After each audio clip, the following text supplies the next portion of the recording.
Hello, I'm Layla McKinnon. Merry Christmas and welcome to A Current Affair. She was small but deadly. 50 years ago, Cyclone Tracy took an unexpected turn for Darwin and changed the course of history. It was the worst Mother Nature had to offer, but it brought out the best in human nature. In the dark, you could hear the glass smashing against the walls, and it was an extremely frightening experience, not knowing whether or not you were going to be pierced. Roofs have been ripped off, trees blown over. Wherever you filmed, whoever you filmed, there was a story. There was just heartbreak. Operation Airlift is well underway tonight as Australia's biggest peacetime evacuation continues around the clock. A lot of people never came back. They just left everything behind.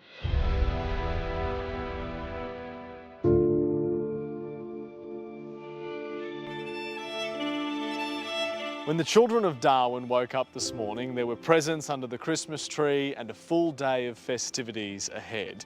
It's how their parents and grandparents would have preferred to start the day 50 years ago. Instead, they woke up to utter devastation, a city blown apart by the power of nature. To wake up on Christmas morning and it looked as if a bomb had hit Darwin. That bomb was Cyclone Tracy. Originally forecast to pass by the top end, she made a late, unexpected turn, crossing the coast around 3:30 a.m. on Christmas morning, 1974. 66 people were killed, 145 seriously injured. Some of them are in extremely poor condition, as a matter of fact. They're, with festering wounds and injuries such as broken jaws, and you name it, they've got it. The night Santa was supposed to bring gifts, wind gusts topped 217 kilometres per hour before the weather station was destroyed. Most sheltered in their homes until that shelter splintered apart, taking cover wherever they could for the remainder of the dark, violent storm. Just the noise of things hitting the house, and the wind was so powerful. Diane Selwood was just 23 at the time. She, her late husband, their 20-month-old daughter and their new neighbours huddled together in their wardrobe while Tracy ripped their home apart. We just didn't know. We didn't know what was happening. I mean, you must have been so frightened. I was really worried that I would get killed and Christine would be in the house on her own. You've got a 20-month-old. Yeah. She's not even 2. I was the only one that nursed her, so I just held her for like, I don't know, 5, 6, 7 hours. When the wind finally stopped howling, they emerged to find their low-set home severely damaged. It was one of the only ones in their suburb still standing. We stood under the carport and we just couldn't comprehend what had happened, and really thought we were the only people left. Just complete devastation. Everything was flattened. Di began taking photos with the very little film she had left. She's kept them in this album ever since and lives in the same home she sheltered in all those years ago. The window on the other side of that bedroom got blown in, blew the gyprock off the internal wall, and then came out the other side of the building through a glass door. Despite the damage, it became clear their neighbours had made a potentially life-saving decision when they joined Diane and her husband. The neighbours' staircase to nowhere. Yeah, exactly. There was thousands of those around our Darwin. Most of the homes at that time were simple, 2-storey dwellings owned by the government and made of tin, timber and fibro. Of those who lost their lives, many were killed by falling or flying debris. You, thankfully, were okay, but there were people in your street who weren't as lucky.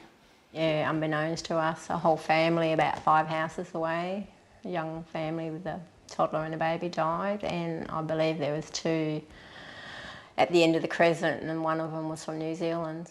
Just awful to think that it was that bad. Yeah. Those that survived then had to stay alive. Across Darwin, there was no running water. Is this the first water you people have been able to get? Oh, not for me, mate. I got some off my roof yesterday. And without proper sanitation, electricity and medical supplies, the risk of disease outbreak was extremely high. The patients here have been treated at the nearby Darwin Hospital. They're brought here and they'll now be evacuated south. Diane was among thousands of women who went to the airport with their children. She caught the first flight out. I got on it and with Christine, no clothes, nothing, no nappies for Chrissy. Didn't know where it was going, and happened to be going to Perth where my family is, so that was amazing. All up, more than 36,000 people left Darwin, filling aircraft that had arrived with supplies and specialised personnel. It remains the largest peacetime airlift in Australian history. The military, the Air Force and the Army have combined to evacuate these people on civilian aircraft as quickly as they can. Journalist Greg Granger was among the first reporters on the ground. It was quite something getting into Darwin. We were in the back of the Herc and it was summoned by the pilot. He said, Greg, he said, all the communication towers have been knocked out by the cyclone. We have no way of knowing exactly where the airport's going to be. We'd like you to stand up here and help us find the airport. And that's exactly what we did. A number of low passes over Darwin looking for the airstrip. We finally saw it underneath the clouds and we made our landing. People are about to enjoy themselves on Christmas Day, and of course that's all torn apart by the devastation of that cyclone. And so when we arrived, it was a hands-on, let's do what needs to be done scenario. And everyone's just getting on anything, I think. It's just hopeless. Do you feel sad about leaving Darwin? Yes, I do. I feel sad about a lot of things. Can't cope with. Kerry Packer was the owner of the Nine Network in those days, and I recall on landing, Kerry phoned. I took the phone call. He said, what do they need, Greg? I'm going to send up a Learjet. Just tell me what they need. I said, they need everything. They need food, they need water, they need blankets. He said, I'll get it up there as quick as I could. Greg was on the ground for a month, filing daily for Channel 9, sending film back via plane. Give the reels to a pilot who was flying back to Sydney and say, get that back to the Channel 9 newsroom. That's how we used to communicate in those days. I don't like to report on death and destruction and devastation, but in fact it was a highlight professionally of my career to have reported on that. And there were stories to be told on the other end of the airlift. Those landing in Brisbane, Sydney, Melbourne and Adelaide were in a state of shock. Better understood today the trauma of what they'd been through. It was clear the grim reality of what they'd left behind. What's the situation up there at the present time? Very bad, is it? What have you lost? We've kept our house, but we've lost everything else. Most arrived with nothing but the clothes on their back, the Salvation Army laying out donations in the arrivals hall. This is really unbelievable, isn't it? Well, it's certainly quite an experience. Can you explain just what is happening right here in the arrivals terminal? Well, at the moment we've got people coming through, as you can see from the planes. Many, including Diane's neighbours, never returned. Back in the top end, the scale of the rebuild was becoming clearer. This footage from the Territory's Film and Sound Archives, not seen in decades, shows the magnitude of the task at hand. 2 months later, the Whitlam government established the Darwin Reconstruction Commission.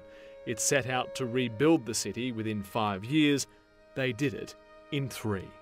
I dwell on the generosity and kindness that we experienced from our fellow Australians.